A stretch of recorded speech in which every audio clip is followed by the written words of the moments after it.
Assalamualaikum warahmatullahi wabarakatuh.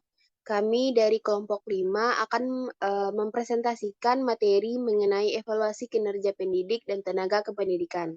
Sebelum masuk ke materi, saya akan memperkenalkan rekan saya. Saya Dini Desrian Eva Putri dengan NIM 21031010 dan rekan saya Zafira 21031112.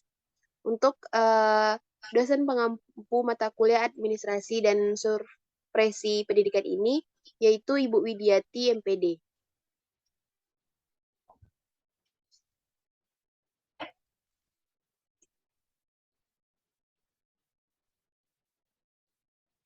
Lanjut. Nah, yang pertama, evaluasi kinerja PTK.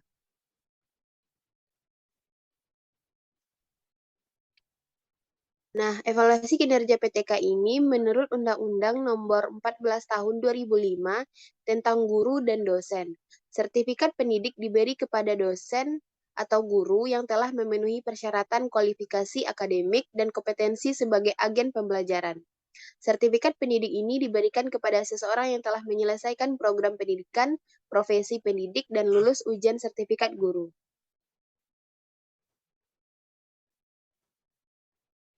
Dalam Permendiknas Nomor 18 Tahun 2007 tentang sertifikat guru, dalam jabatan tersirat bahwa 4 kompetensi guru profesional ini dapat diukur melalui 10 komponen. Yang pertama, kualifikasi akademik. Yang kedua, pendidikan dan pelatihan. Yang ketiga, pengalaman mengajar. Yang keempat, perencanaan dan pelaksanaan pembelajaran. Yang kelima, penilaian dari atasan dan pengawas. Yang keenam, prestasi akademik. Yang ketujuh, karya pengembangan profesi. Yang kedelapan, keikutsertaan dalam forum-forum ilmiah. Yang kesembilan, pengalaman organisasi di bidang kependidikan dan sosial. Yang terakhir, penghargaan yang relevan dengan bidang pendidikan.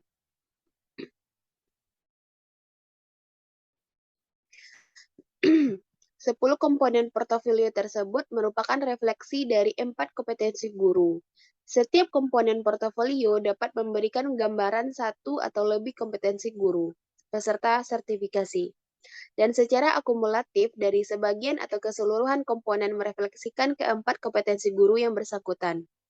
Pandangan mengenai sosok utuh kompetensi profesional guru ini menyebutkan bahwa guru yang berkompeten seharusnya memiliki yang pertama pemahaman terhadap karakteristik peserta didik, penguasaan di bidang studi baik dari sisi keilmuan maupun kemampuan penyelenggaraan pembelajaran yang mendidik. Kemudian yang terakhir kemampuan dan kemauan yang mengembangkan profesionalitas dan kepribadian secara berkelanjutan.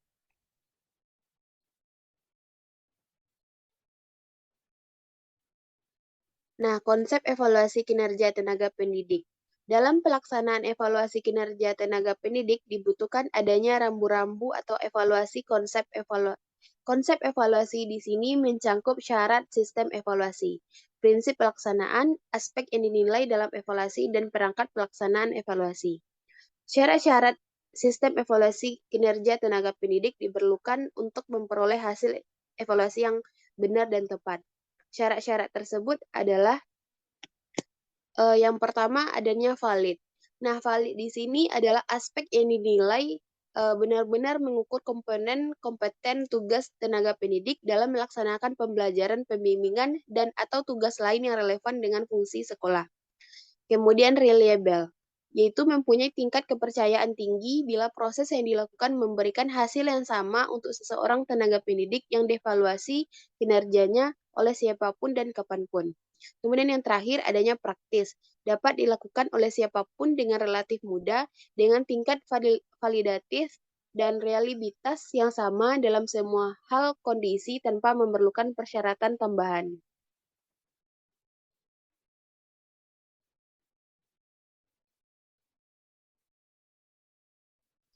Prinsip-prinsip pelaksanaan evaluasi kinerja tenaga pendidik digunakan agar hasil pelaksanaan dan evaluasi kinerja tenaga pendidik ini dapat dipertanggungjawabkan.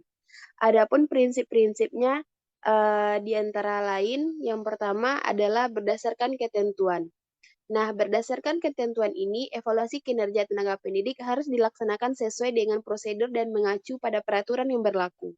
Kemudian yang kedua berdasarkan kinerja, yaitu aspek yang dinilai dalam evaluasi kinerja tenaga pendidik ini adalah aspek yang kinerjanya yang dapat diamati dan dipantau sesuai dengan tugas guru atau tenaga pendidik sehari-hari dalam melaksanakan kegiatan pembelajaran, pembimbingan, dan tugas atau tambahan yang relevan dengan fungsi sekolah atau madrasah. Kemudian yang ketiga, berlandaskan dokumen PK guru. Penilai atau guru atau tenaga pendidik yang dinilai dan unsur yang lain yang terlibat dalam proses evaluasi kinerja tenaga pendidik harus memahami semua dokumen yang terkait dengan sistem evaluasi kinerja tenaga pendidik, terutama yang berkaitan dengan pernyataan kompetensi dan indikator kinerjanya secara utuh. Kemudian yang keempat, dilaksanakan secara konsisten. Dilaksanakannya yaitu teratur setiap tahun diawali dengan penilaian formatif di awal tahun dan penilaian sumatif di akhir tahun dengan memperhatikan hal-hal yang pertama yaitu adanya objektif, yaitu evaluasi kinerja tenaga pendidik dilaksanakan secara objektif sesuai dengan kondisi nyata guru atau tenaga pendidik dalam melaksanakan tugas sehari-hari. Kemudian yang kedua, adanya adil, yaitu evaluator atau penilai kinerja tenaga pendidik memberlakukan syarat, ketentuan, dan prosedur standar kepada semua guru atau tenaga pendidik yang dievaluasi. Kemudian yang ketiga, adanya akuntabel, yaitu hasil pelaksanaan evaluasi dapat dipertanggungjawabkan. Kemudian yang keempat, bermanfaat. Evaluasi kinerja tenaga pendidik bermanfaat bagi guru atau tenaga pendidik dalam rangka meningkatkan kualitas kinerjanya secara berkelanjutan dan sekaligus pengembangan karir profesinya. Kemudian yang kelima, transparan, yaitu proses evaluasi kinerja tenaga pendidik ini memungkinkan bagi evaluator atau penilai, guru tenaga pendidik yang dievaluasi dan pihak lain yang berkepentingan untuk memperoleh akses informasi atas penyelenggaraan evaluasi tersebut. Kemudian yang keenam, berorientasi pada tujuan, yaitu evaluasinya berorientasi pada tujuan yang telah ditetapkan. Kemudian yang ketujuh, berorientasi pada proses, yaitu pendidik tidak hanya terfokus pada hasil, tetapi juga memerlukan dan memperhatikan proses, yakni bagaimana guru tenaga pendidik tersebut dapat mencapai hasil tersebut. Kemudian yang ke-8, berkelanjutan, yaitu evaluasi-evaluasi kinerja tenaga pendidik dilaksanakan secara periodik, teratur, dan berlangsung secara terus-menerus selama seseorang menjadi guru atau tenaga pendidik. Kemudian yang terakhir, adanya rahasia, yaitu hasil evaluasi hanya boleh diketahui oleh pihak-pihak yang terkait dan yang berkepentingan.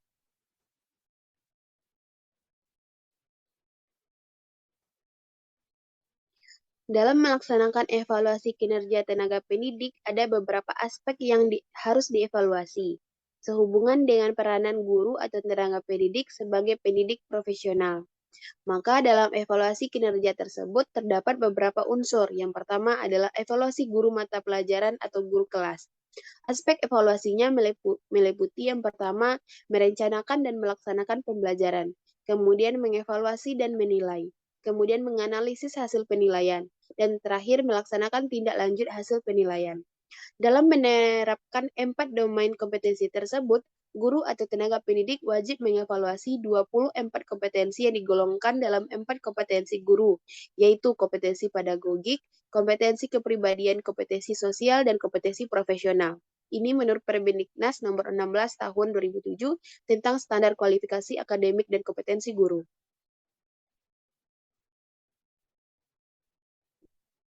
Kemudian yang kedua, adanya evaluasi guru BK atau bimbingan konseling. Evaluasi ini meliputi 4 domain kompetensi. Yang pertama, merencanakan dan melaksanakan pembimbingan, mengevaluasi dan menilai hasil bimbingan, kemudian menganalisis hasil evaluasi bimbingan, dan yang terakhir melaksanakan tindak lanjut hasil bimbingan.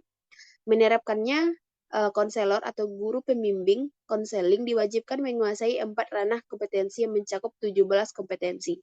Ini menurut Permendiknas nomor 27 tahun 2008 tentang standar kualifikasi akademik dan kompetensi konselor.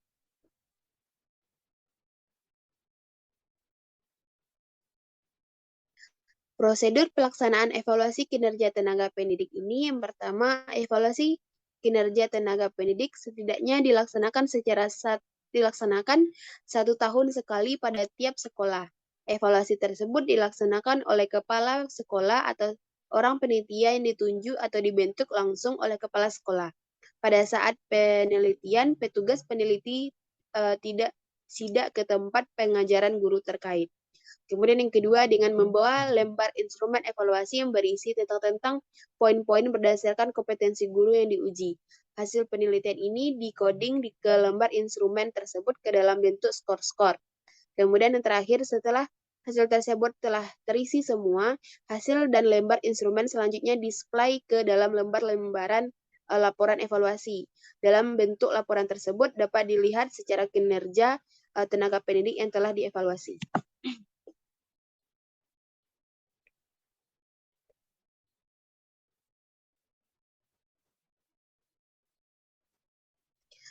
Baik, hanya itu yang dapat saya sampaikan. Untuk peran dan guru dalam administrasi PTK akan dilanjutkan oleh rekan saya, Zafira. Kepada Zafira, dipersilahkan.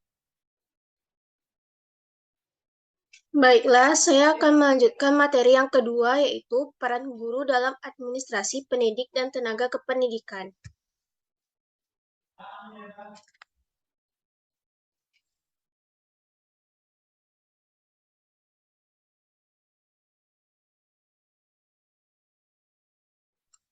Adapun peranan guru dalam administrasi pendidikan yang sesuai dengan klasifikasinya, yaitu yang pertama, administrasi kurikulum. Dalam administrasi kurikulum, guru berperan dalam menyusun sebuah kurikulum sebagai pedoman proses kegiatan belajar dan dalam sebuah instansi guna mensukseskan dan mempelancar kegiatan yang bermanfaat di instansi tersebut. Yang kedua, administrasi kesiswaan. Dalam administrasi kesiswaan ini, menurut Sutisna dalam Muhammad Syaifuddin, tugas administrasi siswa adalah yang pertama menyeleksi siswa baru, yang kedua menyelenggarakan pembelajaran, yang ketiga mengontrol kehadiran siswa, yang keempat melakukan uji kompetensi akademik atau kejuruan, dan yang kelima melaksanakan bimbingan karir serta penelusuran lulusan. Ketiga, administrasi kepegawaian atau administrasi personal. Administrasi kepegawaian ini lebih difokuskan kepada guru sebagai pegawai negeri. Pegawai negeri ini adalah mereka yang telah memenuhi syarat yang ditentukan dalam perundang-undangan yang berlaku, diangkat oleh pejabat yang berwenang dan diserahi tugas dalam satu jabatan dalam negeri. Adapun peran guru dalam administrasi kepegawaian yaitu yang pertama membuat buku hidup pegawai, kedua mempersiapkan usul kenaikan pangkat pegawai negeri, prajabatan, karpet, cuti pegawai, dan lain-lain. Yang ketiga, membuat inventarisasi semua file kepegawaian, baik kepala sekolah, guru, maupun tenaga tata administrasi. Yang keempat, membuat laporan rutin kepegawaian harian, mingguan, bulanan, dan tahunan. Yang kelima, membuat laporan data sekolah dan pegawai. Yang keenam, mencatat tenaga pendidik yang akan mengikuti penataran. 7.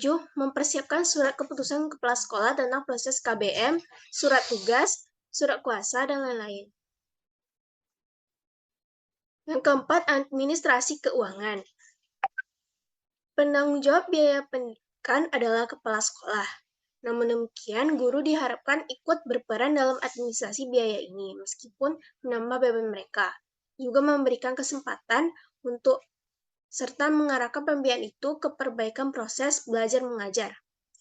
Nah, administrasi keuangan ini meliputi kegiatan perencanaan, penggunaan, pencatatan data, pelaporan, dan pertanggungjawaban dana yang dialokasikan untuk penyelenggaraan sekolah. Nah, peran guru dalam administrasi keuangan ini meliputi yang pertama membuat file keuangan sesuai dengan dana pembangunan. 2. Membuat laporan data usulan pembayaran gaji, rapel ke pemerintah kota.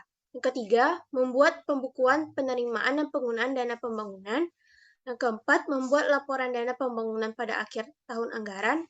Yang kelima, membuat laporan rancangan anggaran pendapatan bantuan sekolah atau RAPBS. Yang keenam, membuat laporan tribulan dana bantuan operasional sekolah atau BOS. Yang ketujuh, menyetorkan pajak PPN dan PPh. Yang kedelapan, membagikan gaji atau rapel. Yang kesembilan, menyimpan dan membuat arsip peraturan keuangan sekolah.